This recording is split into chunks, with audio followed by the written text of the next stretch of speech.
The Nigerian Customs Service has extended by 1 month its enforcement against private jet owners who owe billions in unpaid import duties after grounding over 60 luxury jets earlier in the week. The NCS cited mutual understanding from consultations for the suspension. Despite previous warnings, many jet owners, amongst them oil executive bank chiefs, failed to comply with a 2024 verification exercise. This reprieve allows debtors more time to regularize payments. Industry experts Captain Muhammed Badmosi urged the Nigerian Civil Aviation Authority to ensure operators comply with regulatory standards, highlighting the separation of duties between NCAA and customs. Olumide Ohunayo, General Secretary Aviation Safety Roundtable Initiative, joins me now for the conversation. It's a pleasure to have you in. Good. Thank you for having me. Good morning. Yes, good morning to you. I think to start with, it may be difficult to wrap our heads around the fact that jet owners, I mean, a private jet goes for what, millions of dollars, are not complying with the payment of duties. I mean, give us a picture of perhaps the amounts being owed and, you know, why we're seeing this non-compliance from their end. Well, you know that the non-scheduled operators and the private jet owners demand is inelastic, and once it's inelastic, you're sure that this is where the revenue that should all the civil aviation industry should come from, but the civil aviation industry and the Nigerian economy itself. Now, there's a temporary importation permit that are given to private aircrafts that are brought in for a specific purpose and have time duration, which is normally between maybe 6 months, depending on 3 months, it might be 1 year max, you know, depending on what operation was approved while requesting for the temporary importation permit. And this has been happening with the private jet owners, and what they have done, and that permit is strictly for private use. But we have found out over time that some of these aircraft, if not most of these aircraft, are used for commercial purposes. They are used to lift friends, lift political juggernauts, lift government officials at a fee. You know, and when these are done, there's no revenue coming to the Nigeria Civil Aviation Authority, the regulator of the industry. And once the regulator does not get money for this operation, it will not filter out to the other agencies that are supposed to share out of this revenue. So it's a win-win only for the private jet operators who fail to pay these duties and also cut corners into commercial operations, and they should change those who are registered, and also shortchanging the government again the second time apart from the protection with the revenue from commercial flight.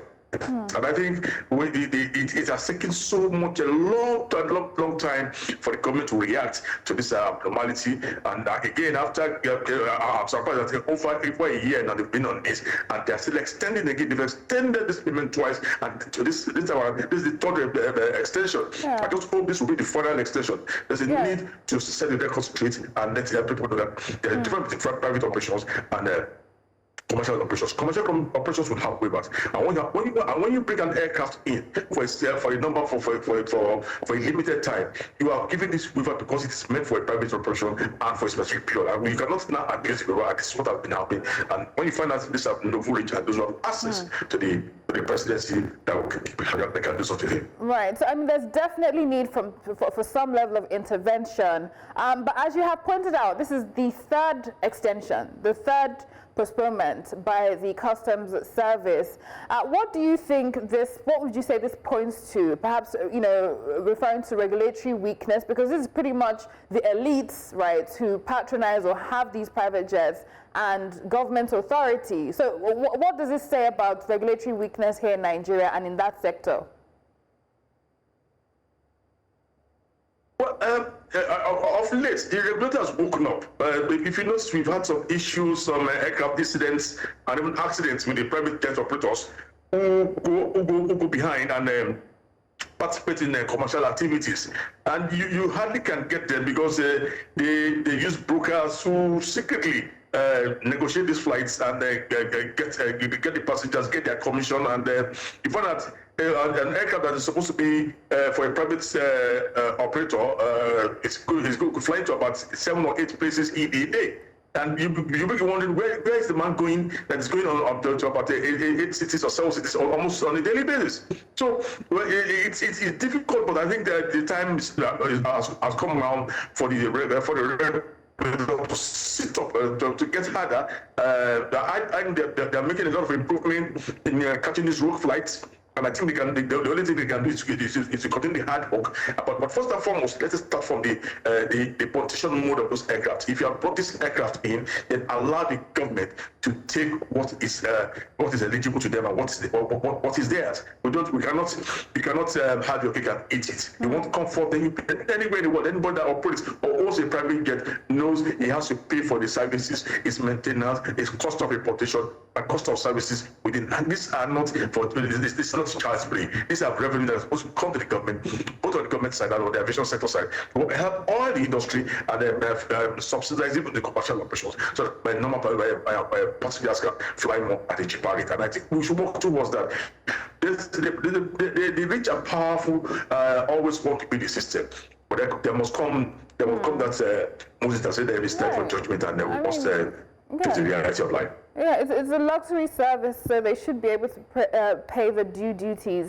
But of course, we know, and you have hinted at the fact that there's a lot being lost here. The government is losing out, customs, the authorities are losing out. Just how much has the government potentially lost when it comes to unpaid duties from these private jet owners over the years? If you want me to put a figure on it, that might not be too good for all of us, but I can tell you now, because we are not talking about naira now, we're talking in dollars, and if you look at dollars now, you're getting close to $1 billion, if not more. But this is not something that happened in the last 2, 3, 4 years. It's been happening in the last 15 to 20 years. They always find a way to beat the system, and that has always been easy. So when you look at the statistics, now at the time in this country, we had more private jets than commercial aircraft, and the world was wondering, a country that is complaining about its economy, the country that was complaining about the economy, a country that is battling with its resources, its economic fortunes, with its depleting naira and resources, yet had more private jets than the commercial scheduled aircraft for carrying 200 million people. Was much lower than this private jet that was carrying more than 100 people. So, I'm talking about the owners now. There was something wrong in the policy and the system in place that made it easier for the private jets to flood the country, for the private jets to be more than commercial jets. It has never done in any country. Maybe you go to someone like Bahrain, whereby it's just a single tiny state and owned by the rich family. So maybe they could have more of the private jet than commercial because of the population. But a country with 200 million people having more of the private jets than scheduled aircraft at that time, so there was something very, very wrong with the system with the process of entry, with the process of registration, with the process of and the process of monitoring. And I think it's time the government is working on now to reverse it. What I would just want to say is that there must be a stop to this extension. We must put your foot down and do the right thing. Yes, I'm in shock. More private jets than commercial aircraft. I'm looking at the data now. In just 20 years, 357% increase. 157 private jets. Do you think that sector is properly regulated? And what more do we need to see from the side of governments when it comes to interventions and regulation of that whole sector? 157, according to the Ministerial Task Force on Illegal Charter, private jets in Nigeria. Well, let me tell you, there are two types of regulations here. There's the safety regulation and the economic regulation. On the safety part, yes, the statistics are there for us to see. We have a category 1, we've lost now. And we've always met up with the ICAO certification standard.